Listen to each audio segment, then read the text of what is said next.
What's up, everybody, and welcome to my review of John Wick Chapter 4. Thank you so much, guys, for watching this. I really do appreciate it, as always. After discovering a path to defeating the High Table, John Wick faces against a new enemy with powerful foes across the globe in order to earn his freedom. It has been 4 years since the last film, and now, finally, Chapter 4. Been a long time coming, folks, and for John Wick fans across the globe, prepare to be amazed. I remember when the first John Wick movie had come out, everybody was thinking that it was going to be those throwaway straight to Netflix or straight to DVD type films. Here's my reaction. The rest is history. John Wick is one of those franchises that pretty much redefined the action genre. Just like how Scream did in the mid-90s for the horror slasher genre, that's what John Wick did for the action genre. It pretty much redefined the whole genre on how we look and how we feel about this type of genre, about the action genre. It pretty much redefined it. It pretty much resurrected it. Yeah, sure, we've had like Marvel stuff and DC stuff, which is all we've pretty much ever gotten in the action genre, unless it was an Expendables movie, and we haven't seen one of those come out in like 9 years. But with John Wick, it pretty much redefined it. It pretty much brought it from the brink of where it needed to be. John Wick pretty much made its mark on the industry. This is a franchise that people will be talking about for years to come, probably long after this generation is dead. But did this blow up even bigger than the previous films? Was this the one that finally got me to say, this is definitely the definitive chapter? Let's find out. Let's start with the positives with John Wick Chapter 4. First and foremost, I've got to say, this is the most action-packed of the franchise. It goes without saying, I think this is the best yet. The action was by far the best I've ever seen in this franchise. I'm sorry, I'm not going to sugarcoat it. It was freaking awesome. It was the best I've ever seen out of the 3 previous films. I know it may seem like I'm exaggerating. For those of you who liked any of the others over this one, for those of you who have seen Chapter 4, all power to you. But me personally, Chapter 4 pretty much takes the cake. It sugarcoated it with a lot of bullets and firepower and anything else I can think of here in a minute. It never faltered. It never felt exhausting. It never failed. The action, it was just purely what you would go see a John Wick film for. This is what you came to this movie to see. This is what you came to this franchise to see. I mean, so much so that there's an overhead shot, something that I've never seen them do before, I've never seen anybody do before. And this is how good director Chad Stahelski is.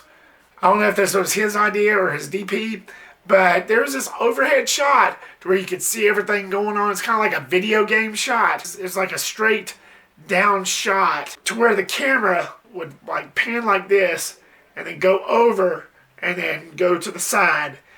And then you could see like everything that was going on.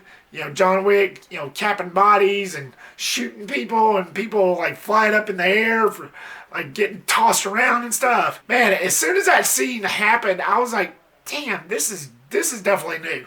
This is definitely new. And I could not do this review without mentioning that scene.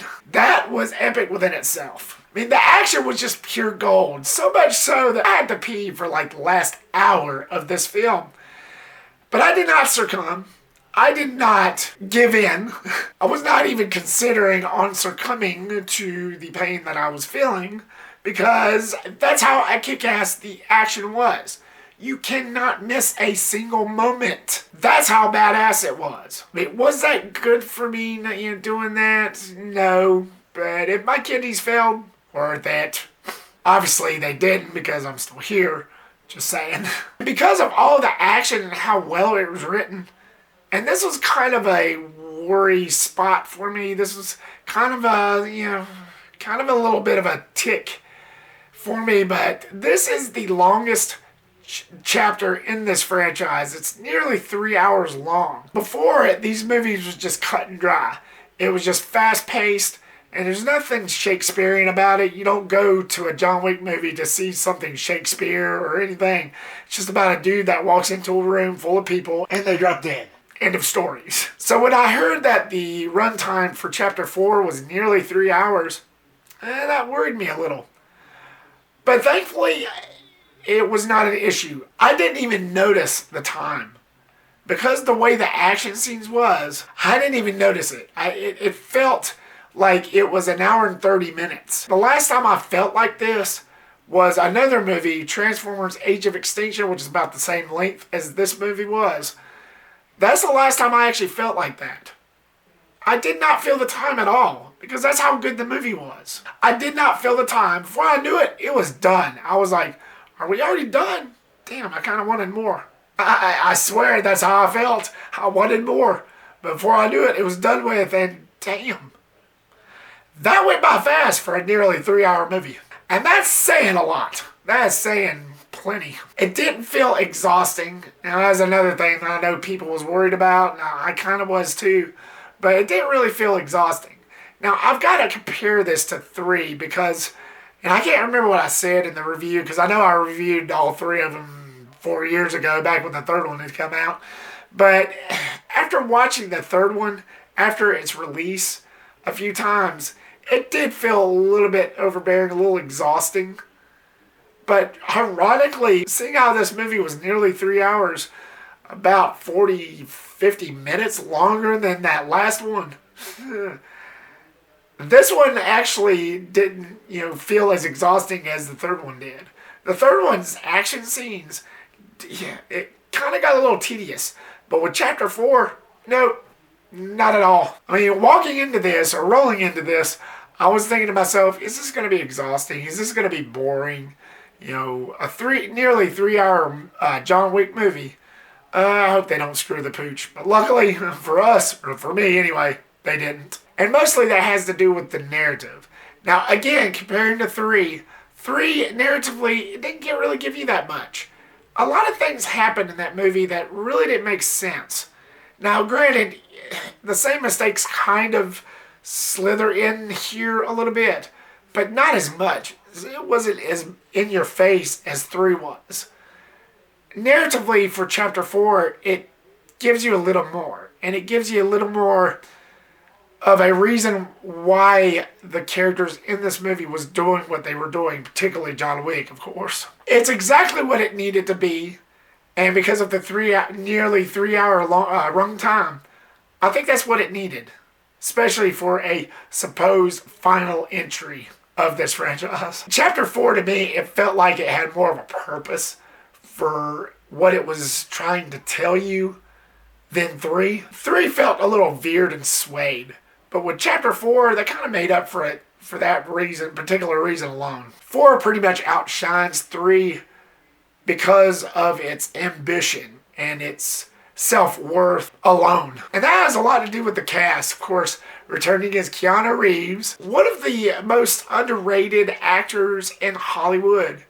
Before John Wick, you didn't really hear that much from him. It's like he kind of fell off the face of the earth a little bit, especially after Constantine in 2005. But once again, in John Wick Chapter 4, he delivered. His style of action was phenomenal. There's like a ton of different ways that John Wick pretty much messes somebody up. And they definitely show you. It's like really much in your face.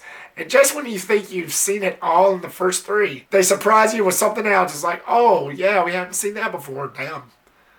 Good one, Keanu. Nobody else could play this part. I swear, they broke the mold whenever they cast Keanu Reeves in this franchise. And I'm so glad that he's back out there in the spotlight, because ever since the Matrix movies, I always thought that he was a good actor. He just has that charisma about him and just that certain charm, and his talent for whooping ass and taking names definitely is not lost here. He carries himself perfectly. And you got Donnie Yen, who's a great character. I like how they utilize this character. He's basically a blind man, one of John Wick's past friends, but he's not necessarily one of those evil types. That they write him in such a way to where he's not straight up evil, but he's got a good reason of the things that he does. And the way that they write this character, it's very humanizing. It's very interesting backstory. It really gets you into the character. You sympathize with him. You're with this character the whole way. And almost to the point to where, you don't want him to fail. You don't ever want him to fail. And the fact that he's blind, that they make this character a blind man and he still kicks ass just as much as Wick, it really tells you, damn, that's a character that you pretty much has got to love. Like I said, he's not one of those evil types. He's complicated. He's a complicated guy because of the things that are happening to him is forcing him to do the things that he's doing now. So he's like one of those characters that, again, you can empathize, you can sympathize with. And again, I was with that character every step of the way. And I can't go in this review without mentioning the great Laurence Reddick, who recently passed away a few days ago. What little we got of him, he's not in it much, but what little we got of him was good. Knowing that this is his final starring role, I thought it was a fitting enough send-off role for the character, for the actor himself. And he will be another one that will be sorely missed. You even get McShane, which to me is my personal favorite portrayal of this character out of all the three, who plays Winston, the hotel manager. I think that this is actually the best portrayal of that character. And I like the way that they explain that little mishap at the end of 3. If you have not seen 3 yet, I won't spoil anything, but it's been 4 years. What are you doing? But I like the way that they tied that up. That's been a hanging loose end ever since 4 years ago. So I like how they kind of wrapped that up and they cleared that up pretty well. Hiroyuki Sanada, if I'm not pronouncing that name correctly, I apologize. But I like this guy about everything he does. He's the guy that played Scorpion in 2021's Mortal Kombat, and he was recently before this in Bullet Train and in Rush Hour 3, and just about everything I see of him, I like. He's got that certain persona about him, that superiority that just makes you want to bow in front of him. He's great in anything I see of him. I even like what they did with Scott Adkins' character. Now, it took me maybe a few seconds to realize that that's him, because he looks like a Kingpin / 2021 Batman Penguin knockoff. Like I said, it took me a few seconds because he's wearing that fat suit and everything, and he does not look like Scott Adkins, but I like the way they did his character. Great fighting scene with him. Having Laurence Fishburne back was pretty nice. It was always great seeing him and Reeves back together. Gave it that Matrix reunion, which was always nice. And then you get the main villain, played by Bill Skarsgård, who was fantastic. He was a great antagonist, a great foe to John Wick. Once again, he proved himself worthy of a bad guy. Aside from Pennywise, which is the only other thing I've seen him in, he was great. He's just one of those. He's one of those characters that you just love to hate, and you really wanted Wick to just kill this guy like instantly, like just at first sight. So he was great. And speaking about the action, once again, you got these great CGI scenes to where it was done so well that you don't know whether this person was actually being thrown on that car, or this other person getting shot or decapitated, or somebody being tossed off a rooftop. It looked so real. In an era where we get a majority of films in theaters where you have CGI cape guys throwing and punching each other, and CGI sets and green screens, this just reminds you how real, incredible, tangible, physical action can be when it is done right. It was just so mesmerizing. I wasn't really sure if I was looking at something real or not. That's how good it was done. And I gotta talk about the dog. It wouldn't be a John Wick film without a dog, because that's the basic element from which this franchise was built on. Some very cool moments, and me being a dog lover, I have 3 Shih Tzus. I always appreciated those scenes, especially with the dog. And there was some particular scenes that was actually pretty funny involving that dog. So now, as I get to the part of the review that I sort of wanted to avoid, but it's not that bad, please know that out of all these films, this one is the more definitive one. Chapter 4 is the best out of this whole entire franchise. And for what I'm getting ready to say, this may ruin your experience just a little. And for that, I apologize. But I hope a lot of you can overlook a lot of these things, because trust me, guys, this film is by far the best out of all 4. But if you can't overlook some of this stuff, that's perfectly understandable. So as we get into the mixed, the way that they want you to suspend your belief did get a little bit too much. It did get a little bit out there. So much happens to Wick. You expect me to believe that somebody who falls off a 10-story building and lives, gets shot, and gets hit by cars, and still walks around with not a scratch. Like, oh, okay. Yep, on to the next person. Bang, bang, bang. Come on. Yeah, you can't expect me to really go along with that. But because of the way the action scenes were written, how well they were written, I can overlook that. I can overlook a lot of the things because the movie's tone and the movie's pacing definitely made up for a lot of the stuff that they wanted you to believe. The couple that was sitting behind me in the theater was actually whispering to each other, was saying, that's just getting ridiculous. This is not funny. It's just ridiculous and this and that. I literally heard that couple in the back of me say that. And I was kind of like chuckling at the same time. I was trying to keep it all in. Again, like I said, I can understand why it would be a little bit too much for you to bear because, believe me, it happens a lot. But because, the way the action scenes were written, I can forgive a lot of that. They were written so well that when something unbelievable happens and then the next thing happens, oh, already forgot about it. But yeah, the fact that John Wick keeps on getting thrown off buildings and getting hit by cars and shot and still lives, okay, you're superhuman, man. Just move on and kill the next person. And now as I move on to the negatives, and I only have one, Keanu Reeves has kind of developed this kind of bad reputation for being a good actor in the sense of action and delivery of kick-assery and stuff. But people will say in dialogue, don't give him much. I don't really think that's fair. Because if you look at Point Break, Constantine, The Matrix, his line deliveries was actually pretty good. Now if you go to the first John Wick, his line delivery was actually top-notch.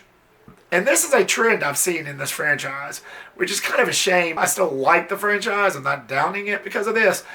But there's a trend to where, okay, you see the first John Wick movie to where he delivers that one line where he's tied up to the chair and he says, I'm thinking I'm back. So you either hand over your son or die screaming next to him. See, that was awesome. That's not the only scene in the first one where he delivered like really great dialogues. But as the franchise moved on, it's like they kind of reduced that. They kind of reduced the dialogue for some reason. I don't know why. And with Chapter 4, all you get is, yeah. I'm going to need a gun. I just think that's kind of a missed opportunity because Keanu Reeves, despite what people say, he still delivers good lines. It just depends on what he's given. And it just depends on what the script calls for.